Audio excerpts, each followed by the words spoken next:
आम्ही काही तुम्हाला भांडायला आलेलो नाही, परंतु राज्याच्या मुख्यमंत्र्यांना पदावर राहण्याचा अधिकार नाही, ही आमची छावा संघटनेची मागणी आहे. आम्ही आज प्राथमिक स्वरूपामध्ये आज तुम्हाला पत्ते आणलेले आहेत कृषी मंत्र्यांना, तुम्ही पत्ते द्यावे आणि त्यांना घरी बसून खेळायला सांगा. सांगा विधानसभागृह हे शेतकऱ्यांचं, राज्यातल्या कष्टकऱ्यांचं आणि त्या ठिकाणच्या राज्यातल्या जनतेसाठी कायदा तयार करणारं सभागृह आहे. त्या ठिकाणी सर्वसामान्यांचे प्रश्न मांडावे, सर्वसामान्य न्याय दिला पाहिजे. त्या ठिकाणी पत्ते खेळायची जागा नाही. ती आपल्या पक्षाचे जे आमदार आहेत, तुम्ही त्यांना मंत्री केले, त्या मंत्र्याला अजिबात पदावर ठेवू नका. आपल्या पक्षाची प्रतिमा मलिन होत आहे त्या व्यक्तीमुळं. आमचं ही म्हणणं आहे. पण जे म्हटले ना ते निवेदन आमचं, आणि तुम्ही तात्काळ त्याच्यावरती कारवाई. बरोबर आहे, तुम्ही थांबा ना, मी निवेदन आपण निवेदन स्वीकारून त्यांना तात्काळ कारवाई करावी. धन्यवाद. कृषी मंत्र्याचं कृषी मंत्र्याचं कृषी मंत्र्याचं छावा संघटनेचं कृषी मंत्र्याचं करायचं काय? कृषी मंत्र्याचं करायचं काय? छावा संघटनेचं मी 2 लेटर दिलं होतं कर्जमाफीबद्दल, विचारलं का तुम्ही? ते 2 चिठ्ठ्या दिलं होतं मी, विचारलं का तुम्ही? त्याची तयारीच नाही. काय बोलायची तयारी नाही? कृषी मंत्र्याचं कृषी मंत्र्याचं आणि घोषणाबाजी देखील केली तुम्ही. नाही, आम्ही तटकरे साहेबांच्या अंगावर पत्ते फेकलेच नाही. ज्या पक्षाचे कृषी मंत्री या राज्याला लाभलेले आहेत, अतिशय निष्क्रिय कृषी मंत्री माणिकराव कोकाटे हे वारंवार शेतकऱ्यांच्या जखमेवर मीठ चोळायचं काम करतात. माणिकराव कोकाटे हे शेतकऱ्यांबद्दल वाईट शब्द वापरतात, शेतकऱ्यांना माजुरे असा शब्द वापरतात. आणि ज्या व्यक्तीवर राज्याच्या एवढ्या मोठ्या पदाची जबाबदारी आहे, शेतकरी हा देशाचा कणा आहे, आणि त्या राज्याचा कृषी मंत्री जर विधानसभागृहामध्ये अतिशय पावित्र्य असणारं सभागृह, त्याचं पावित्र्य जपलं पाहिजे, त्या सभागृहामध्ये जर पत्ते खेळत असतील तर आमचं संघटना म्हणून, छावा म्हणून, शेतकऱ्यांचे लेकरं म्हणून, शेतकऱ्यांचे पोरं म्हणून आमचं कर्तव्य आहे त्या पक्षाच्या अध्यक्षाला पत्ते आम्ही आज भेट दिले. आणि ते भेट देऊन त्यांना सांगितलं की त्या पदावरून त्या व्यक्तीला हटवा आणि हे पत्ते त्यांना खेळायला द्या, जेणेकरून त्यांनी घरी जाऊन खेळावं. नाहीतर छावा संघटना जर अशा पद्धतीने चुकीच्या पद्धतीने वागणाऱ्या व्यक्तीच्या विरोधात आवाज उठवल्याशिवाय राहणार नाही.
मी स्वतः शेतकऱ्याचा मुलगा आहे. महाराष्ट्रभर फिरत असताना अनेक संघटनेचे लोक येऊन पक्षाच्या नेतृत्वाला भेटत असतात, त्या ठिकाणी त्यांचं म्हणणं मांडत असतात, आमचे नेते ऐकून घेतात. आज या ठिकाणी छावा संघटनेच्या वतीनं जे आंदोलन केलं, तटकरे साहेबांनी ऐकून घेतलं, त्यांना समजूत काढली, परंतु ते जात असताना खालच्या पातळीवरती शिवा घेऊन ते जात होते. मग खालच्या पातळीवर आमच्या नेतृत्वाला आमच्या कार्यक्रमात येऊन कुणी जर शिवा देऊन जात असेल तर ते ऐकून घ्यायला आम्ही काही साधू संत नाही. कारण तुमची मागणी तुम्ही संविधानिकपणे मांडा, तुम्हाला जे काही बोलायचं, तुम्हाला आंदोलन करायचं संविधानिकपणे करा, परंतु तुम्ही त्या ठिकाणी येऊन आमच्या पक्ष नेतृत्वावर खालच्या पातळीवर बोलाल तर जशाच तसं उत्तर राष्ट्रवादीकडनं भेटणं अपेक्षित होतं आणि ते उत्तर आज आम्ही दिलेलं आहे. तुम्ही मारहाण केली, शेतकऱ्यांचे प्रश्न विचारल्यानंतर मारहाण करणं योग्य वाटते का तुम्हाला? शेतकऱ्याचे प्रश्न विचारले म्हणून मारहाण नाही झालेली, त्यांनी आमच्या नेतृत्वावर खालच्या पातळीवर शिवा दिली म्हणून मारहाण झाले. मी अजूनही सांगतो त्याला आंदोलन करायचं आहे, त्याची जी काही मागणी असेल त्यांनी संविधानिकपणे मागावी, त्याला काय रस्त्यावर उतरून आंदोलन करायचे संविधानिकपणे करावे, आमचा कुठेही विरोध राहणार नाही. परंतु जर इथे येऊन तुम्ही आमच्या नेतृत्वावर खालच्या पातळीवर शिवा देऊन जाल तर जशाच तसं उत्तर देणं अपेक्षित होतं आणि ते भेटलेलं आहे त्यांना.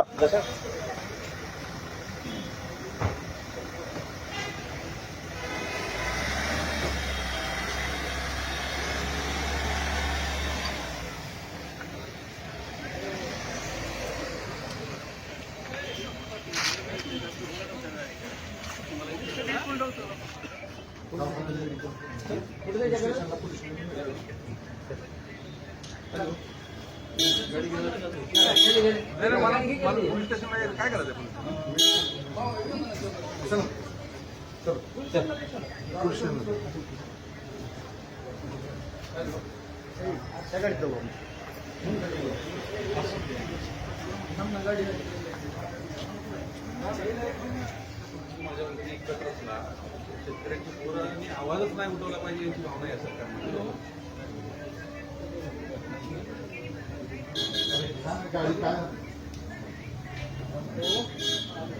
असं काय असेल ते चूक आहे. मी याचं कधीच समर्थन करणार नाही. मी अत्यंत शांततावादी कार्यकर्ता आहे. चर्चेतून देवाणघेवाणीतून अनेक प्रश्न त्या ठिकाणी सुटत असतात. ते त्यांची भावना व्यक्त करण्यासाठी आले. मी शांतपणाने ऐकतो. मी निंदनीय असं म्हटलं मगाशी, कारवाई करावी योग्य ती असेल. मी समर्थन करणार नाही कधी आयुष्यात. मी कधी चुकीच्या गोष्टीचं समर्थन केलं नाही. सर त्या ठिकाणी पोलीस देखील होती, कारवाई करणं अपेक्षित होतं. मी सांगितलं ना, मला माहित नाही ना, माझ्या समोर तर घडलं नाही. असं दाखवा की मी होतो तिथे. मी मगाशी आपल्या लातूरकरांच्या वेगवेगळ्या क्षेत्राचा नामवंतांशी चर्चा करत होतो. मी या गोष्टीचा चूक घडली त्याच्याबद्दलचा स्पष्ट शब्दात नाराजगी व्यक्त करतो. धन्यवाद. चव्हाण म्हणतात शिवीगाळ केली सर तुम्हाला, केली आहे का सर? राष्ट्रवादीच्या अधिकाऱ्यांना मारहाण केली, काय सांगाल? कुणाला? शाळा संघटनेचे पदाधिकारी निवेदन द्यायला आले, त्यांना मारहाण केली राष्ट्रवादीच्या कार्यकर्त्यांनी का? मी नव्हतो खाली होतो, मला माहित नाही. असं व्हायला नाही पाहिजे.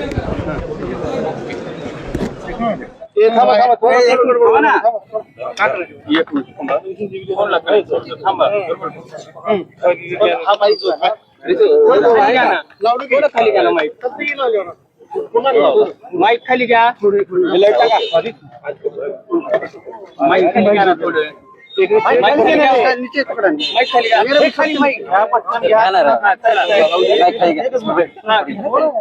काय सांगाल विजयराव?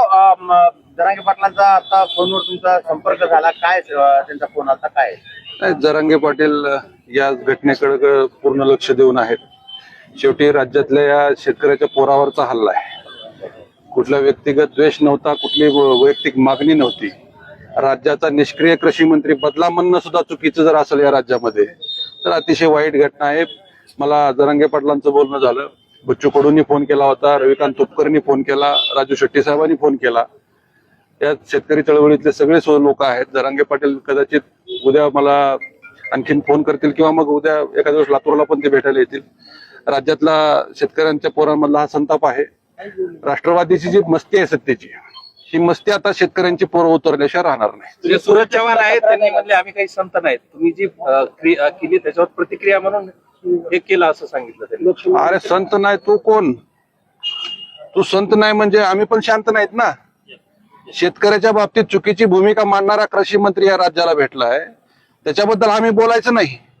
तुला काय अशी ताकद दिली त्या अजित पवारांनी? माझं अजितदादांना आव्हान आहे, असे गुंड सांभाळाल तर राष्ट्रवादी रसातळाला जाईल. एखादी निवडणूक जिंकली त्या भाजपचा सहारा घेऊन म्हणून काय तुम्हाला असं ताम्रपत्र घेतल्यासारखं नका वागू की शेतकऱ्यांच्या पोरावर तुम्ही हल्ला केलाय आज. आणि ही शेतकऱ्याची पोरं तुमच्यावर तुमचा माज आणि मस्ती जिरवल्याशिवाय राहणार नाही. नाही, मी आता ती प्रक्रिया पुन्हा थोड्या वेळानं करणार आहे. थोडं मला छातीला मार लागलेला आहे. पोटात त्रास होतोय, बोलायला सुद्धा त्रास होतोय. अगोदर बघतो माझं यांनी काय काय तोडलंय, त्याच्यानंतर ठरवतो काय करायचं.